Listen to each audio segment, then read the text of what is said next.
This is Ag Matters PM from the Iowa Agribusiness Radio Network, your daily recap of the information that affects Iowa's farmers, producers, and consumers right here in the heart of the heartland. With reports from our award-winning team of Dustin Hoffman, Riley Smith, and Mark Magnuson. Now, from the IARN studios in Des Moines, here's Mark Magnuson. Hello and welcome into Ag Matters PM from the Iowa Agribusiness Radio Network. I'm Mark Magnuson.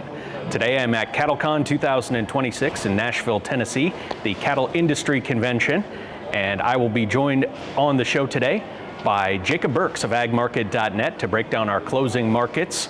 But first I will be joined by Ethan Lane. He is the Senior Vice President of Government Affairs with the National Cattlemen's Beef Association. Here's Ethan.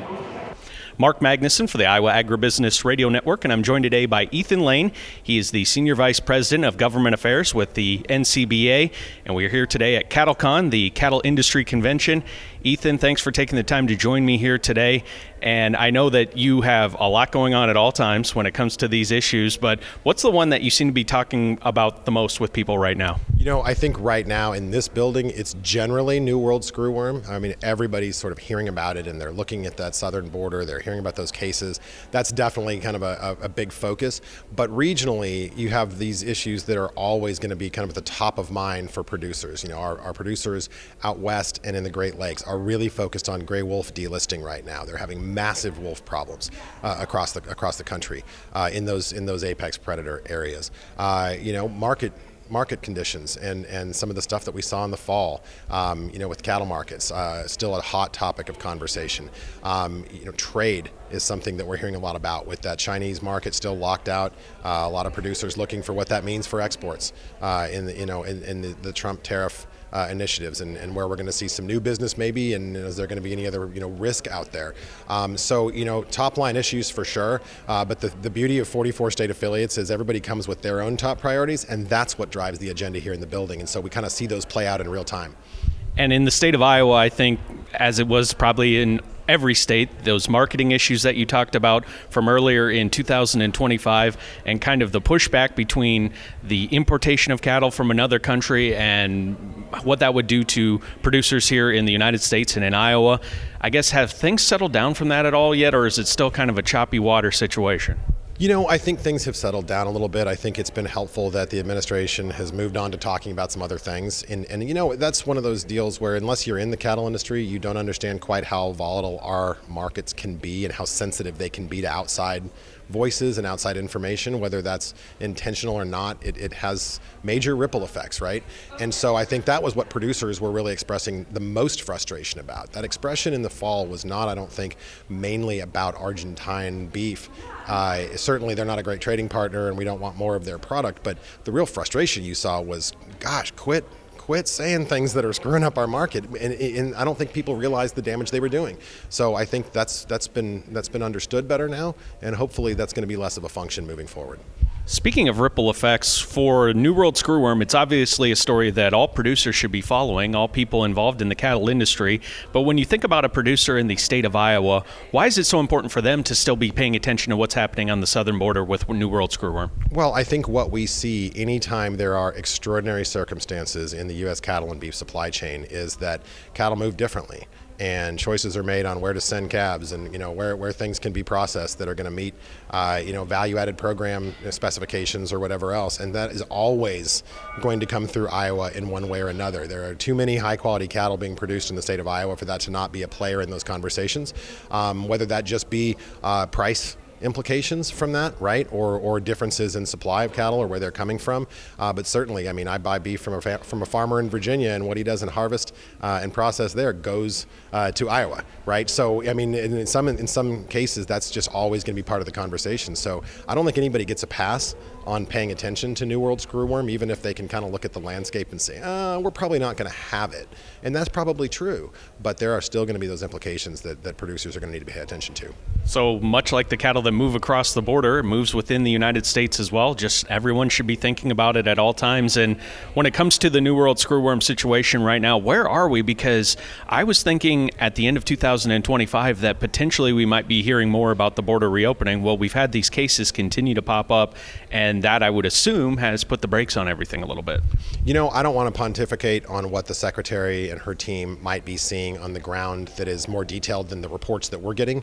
But we need to make sure that when she and her team do feel that it's time to open the border, that there is a plan in place that producers can predict and rely on.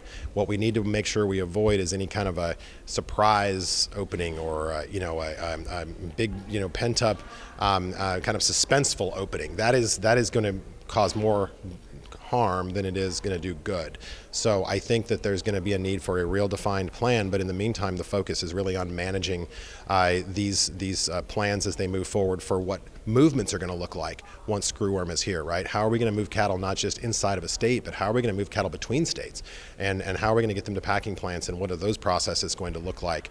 And at some point during that process, it will make sense to open the border, and we're hopeful that's done in an orderly, sort of planned way. But yeah, I think that's where everybody's head is right now, is just kind of on making sure that we know and predict what that process looks like.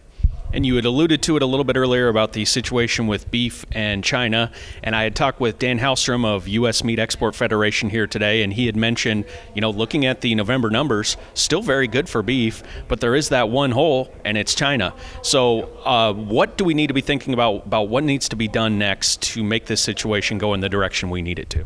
It's a pretty simple situation. These restrictions, the failure to re-register these plants, these 400 plants that were previously eligible to ship into China, coincided with the beginning of these trade negotiations. So this is a negotiating tactic by the Chinese. So I think what needs to happen is there needs to be a completion of the negotiation and a recognition that this is not an appropriate place to just keep this thing on ice. So we're just waiting for that resolution. We know the president, after his last round of talks with President Xi, made the comment that this is going to be an ongoing collaborative process between the two of them. So we expect that means there will be additional opportunities down the line for them to revisit that issue. And on the row crop side, there's so much frustration that we get part of the way done with deals with China, it feels like, where we have a handshake agreement, we have the word of mouth agreement. We don't ever get anything officially signed on paper, it doesn't feel like. Is it that same frustration on the beef side?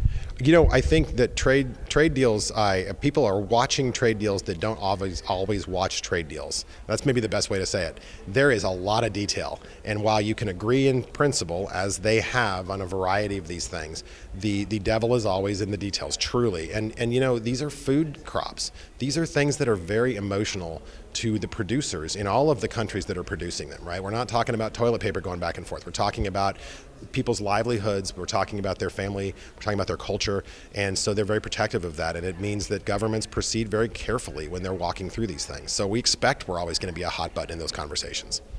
Ethan, is there anything else when you're thinking through the lens of an Iowa producer that should be top of mind, or an issue that an Iowa producer should be thinking about, whether it's a national issue that trickles down to Iowa or just something that would apply to everyone? I'm always amazed. I get to come to Iowa once or twice a year. I always love the hospitality, but I always love the fact that Iowa producers are in every conversation. I mean, they show up, they have their notebooks in hand, they've talked through what they want to do. They're certainly in every meeting in this building. Iowa Cattlemen are everywhere here, engaged. They're at the microphone, they're asking questions, they're putting policy forward, and they're driving the agenda on a bunch of issues. And so I don't know that I could add anything to the plate. I just think that they're out there representing their producers. And I've always said Iowa has unique conditions. They are a unique state in the U.S. cattle industry, and so they should be out there representing that unique position. So it's cool to see them doing that, and it's been a good week for them here. Well, Iowa Cattlemen, you've heard it from Ethan, your voice is important, and it makes a big difference when it comes to even the meeting level. If you use your voice, it can be a very powerful weapon. He is Ethan Lane with the National Cattlemen's Beef Association. Ethan, thanks so much for the time here today at CattleCon, and have a great rest of the show. Thank you for having me. Thank you to Ethan Lane, the Senior Vice President of Government Affairs with the National Cattlemen's Beef Association, for joining today's episode of Ag Matters PM. And I'm joined now by Jacob Burks of agmarket.net for our closing market discussion. And Jacob, what did we see going on in the grains today? We had a little bit of a recovery, a little bit led by the soybeans. I think soybean oils back up to their highs that we put in recently. I think a lot of confidence coming off of the 45Z final assessment that they put out. And really it wasn't anything positive, Mark, other than just something that wasn't so negative. We're still looking for the RVOs. And so we saw soybeans rally. They were trading up to 1071 in March. We backed off that as we walked into the close here, but we're still up on a positive day. Corn markets had a 2-cent bounce here, so we're still fighting that ceiling at 430 in the March, something that we're going to struggle to get through. But overall, this is a positive day on Tuesday. So is it also a case of just finally getting those rules in your hands and actually having something actionable to go off of that gives the market a little bit of a boost? Yeah, the assessment I got was of another assessment of an AI assessment. So, it's a 175-page document, so there's a lot to get through there. But I think it was confidence that they didn't take anything away. There's still some, the North American, there's some land issues, where the beans come from. And I think that's everything was positive because there wasn't any rugs pulled out. But again, now they have public comment on it. So there's still a long ways to go on this. But at this point, it still looks like a positive opportunity. Did we see any kind of effect on the corn side of the market today? Well, it was a quiet trade here. And unfortunately, what we've seen every day in the corn market's been really, really quiet. We haven't gotten a whole lot of volatility in there. And you're looking at, the talk now is coming from a huge crop. We've battled up in about a 50% retracement of that big move that we saw from the January report. But now you're looking at acres. That's the talk. We've been at our grain conference all week this weekend, and we've seen a lot of discussion, a lot of topics about what's going to go in. And it seems like we're going to have another big number here going into the planting season. And that was something I wanted to ask you about as well. We're here at CattleCon in Nashville. You had the agmarket.net Farming for Profit, Not Price conference that was leading into CattleCon. What were some of those long-range discussions on the grain side? I'm glad I'm at the cattle conference now, Mark, instead of at the grain conference, because the optimism in the cattle market is a lot better. And I think every speaker that we had kind of laid that ugly road out, right? But of course, there's that caveat, right? What if? What if a weather scare? And I think coming from that, we don't get a supply interruption somehow. Then we're probably not going to see a very big rally or maybe some opportunities. Eric Snodgrass was also there this week too, and he didn't lay out that pretty picture of the potential of any type of drought concerns. There's a lot of what ifs, especially in the weather, but it all comes down to that supply interruption. And I know at agmarket.net, you're always watching that South American weather, what's happening there. Have we had any updates on Argentina? Is it still seeing the same amount of dryness? The dryness is there. The concern is there. Argentina, a little bit of southern Brazil.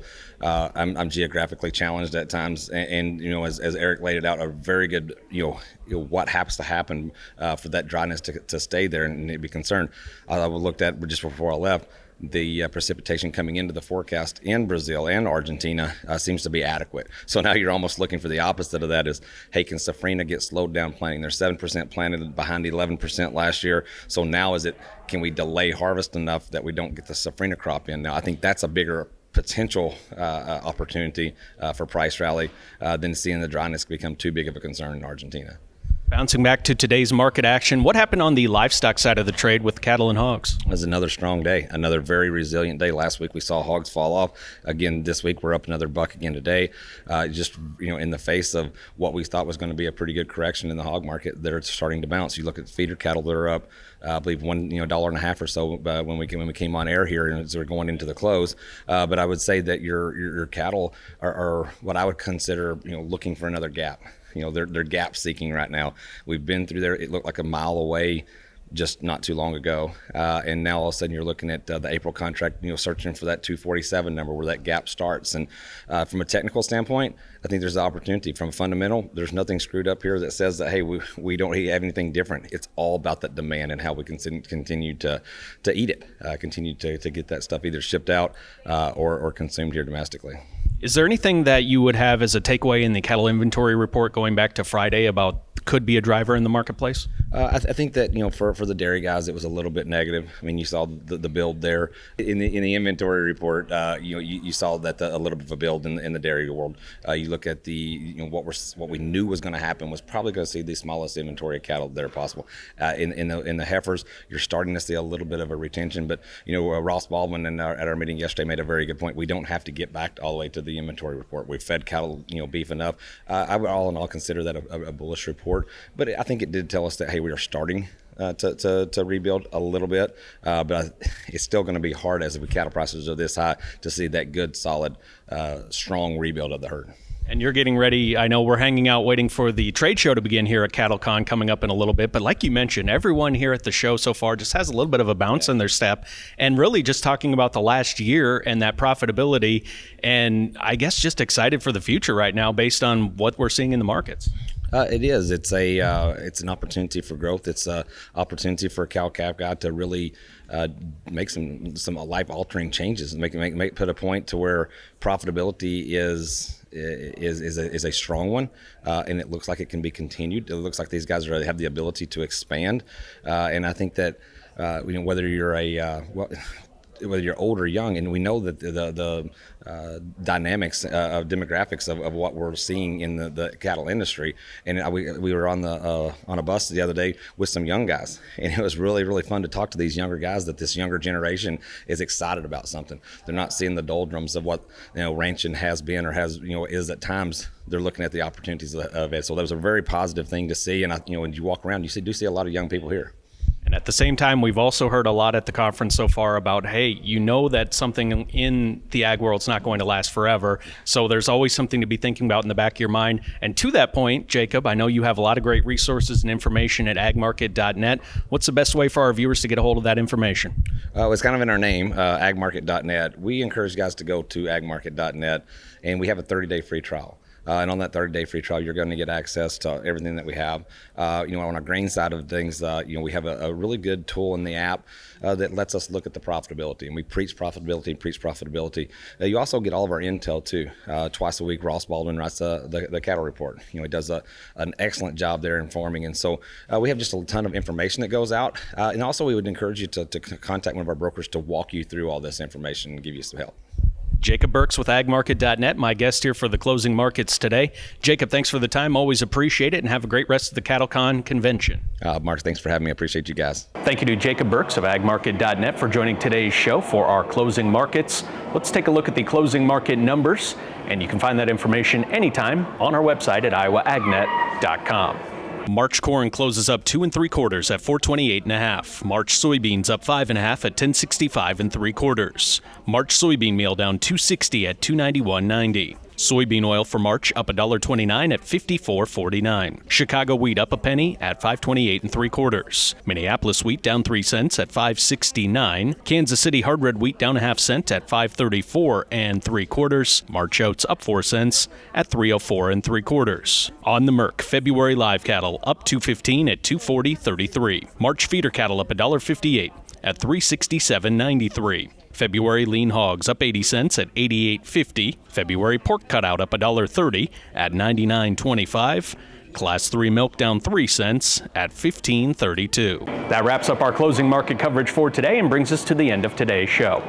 You can find all of our content online at iowaagnet.com. From the CattleCon Cattle Industry Convention in Nashville, Tennessee, I'm Mark Magnuson. You've been watching Ag Matters PM.